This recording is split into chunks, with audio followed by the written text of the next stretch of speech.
കണ്ണൂർ ശ്രീകണ്ഠാപുരത്ത് നിധി എന്ന് കരുതുന്ന വസ്തു കണ്ടെത്തിയ സംഭവത്തിൽ വിശദ പരിശോധനയ്ക്ക് പുരാവസ്തു ഡയറക്ടർക്ക് നിർദ്ദേശം നൽകിയതായി മന്ത്രി രാമചന്ദ്രൻ കടന്നപ്പള്ളി അറിയിച്ചു.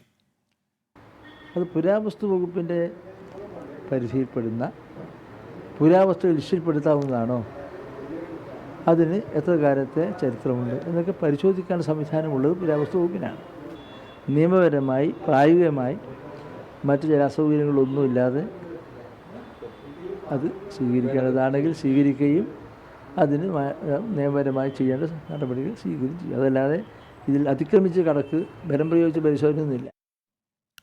കണ്ണൂരിൽ നിന്ന് സജു ദേവസ്യ തത്സമയം ചേരുന്നു. Saju, good morning. Saju, Ramachandran Kadannappally minister എന്താ വിശദമായി പറയുന്നത്? ഈ നിധി കുംഭങ്ങൾക്ക് വേണ്ടിയുള്ള അന്വേഷണം ഇനി ഉണ്ടാകുമോ?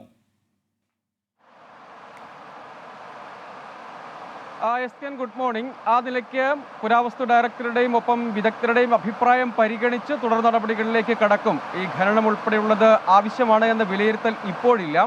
പക്ഷേ ഏതെങ്കിലും നിലയ്ക്ക് വിദഗ്ധ സംഘം ആ നിലയ്ക്ക് ഒരു നിർദ്ദേശം നൽകുകയാണെങ്കിൽ അതടക്കമുള്ള കാര്യങ്ങൾ പരിഗണിക്കും എന്നാണ് വകുപ്പ് മന്ത്രി വ്യക്തമാക്കുന്നത്. ഇതിലെ ഏറ്റവും പ്രധാനപ്പെട്ട കാര്യം, ഇതിനകം കണ്ടെത്തിയ നിധി ശേഖരം അല്ലെങ്കിൽ നിധി കുംഭം എന്നത് അതിനകത്ത് മൂല്യമുള്ള വസ്തുവകകൾ ഉണ്ട് എന്ന് തന്നെയാണ് ഇപ്പോഴത്തെ ഒരു പ്രാഥമികമായ വിലയിരുത്തൽ.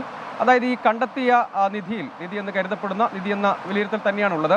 അതിലെ നാണയങ്ങൾ എടുക്കുകയാണെങ്കിൽ പഴയ ഫ്രഞ്ച് കാലത്തെ മാഹിപ്പണം, വെനീഷ്യൻ നാണയങ്ങൾ, അങ്ങനെ വിദേശ വ്യാപാര ബന്ധത്തിൻ്റെ ഭാഗമായി മറ്റും ഉണ്ടായിരുന്ന പഴയ കാലത്തെ, അതായത് ഒരു നൂറ്റാണ്ട് മുൻപെങ്കിലും ഉണ്ടായിരുന്ന വ്യാപാര ബന്ധങ്ങളുടെ ഭാഗമായി ഉപയോഗിക്കപ്പെട്ടിരുന്ന നാണയങ്ങളാകാം അങ്ങനെ കൈമാറ്റം ചെയ്യപ്പെട്ടിരുന്ന നാണയങ്ങളാകാം എന്നൊരു പ്രാഥമിക വിലയിരുത്തൽ ഇപ്പോഴും തന്നെയും പലരും പറയുന്നുണ്ട്. അതുകൊണ്ട് തന്നെ ഇതിൻ്റെ മൂല്യങ്ങൾ രണ്ട് രീതിയിലാണ്.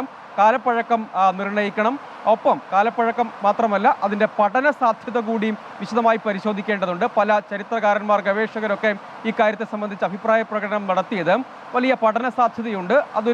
ആ സാധ്യത വിശദമായി തന്നെ പരിശോധിക്കുകയും അങ്ങനെയുണ്ട് എങ്കിൽ അത് വിശദമായ ഗവേഷണങ്ങൾക്കൊക്കെ വിധേയമാക്കപ്പെടേണ്ടതുമാണ് എന്നൊരു അഭിപ്രായം അവർ പങ്കുവയ്ക്കുകയും ചെയ്തിരുന്നു. വിശദമായ പഠനത്തിലേക്ക് പോകണം എന്ന അഭിപ്രായം അവർ പങ്കുവയ്ക്കുകയും ചെയ്തിരുന്നു എന്നത് എടുത്തു പറയേണ്ട ഒരു കാര്യമാണ്.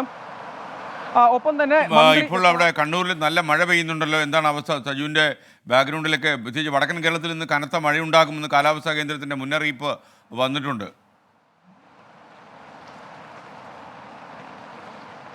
കണ്ണൂർ ജില്ലയിലെ എല്ലായിടങ്ങളിലും അതിശക്തമായ മഴ തുടരുന്നുണ്ട്. രാത്രിയും നല്ല മഴ ലഭ്യമായിരുന്നു. മലയോര മേഖലകളിൽ ശക്തമായ മഴയാണ്. നഗരമേഖലകളിൽ ഇപ്പോൾ ഇവിടെ തന്നെയും അതിശക്തമായ മഴ ലഭ്യമാകുന്നുണ്ട്. കാലാവസ്ഥ മുന്നറിയിപ്പുണ്ട്, ജാഗ്രത മുന്നറിയിപ്പുണ്ട്. തീരദേശ മേഖലകളിലും മലയോര മേഖലകളിലുമൊക്കെ ശക്തമായ മുന്നറിയിപ്പുണ്ട്. വലിയ തോതിലുള്ള മഴക്കെടുതികൾ ഉണ്ടായിട്ടില്ല, പക്ഷേ ചെറിയ തോതിലുള്ള മണ്ണിടിച്ചിൽ പോലെയുള്ള സംഭവങ്ങൾ ഇടവിട്ട്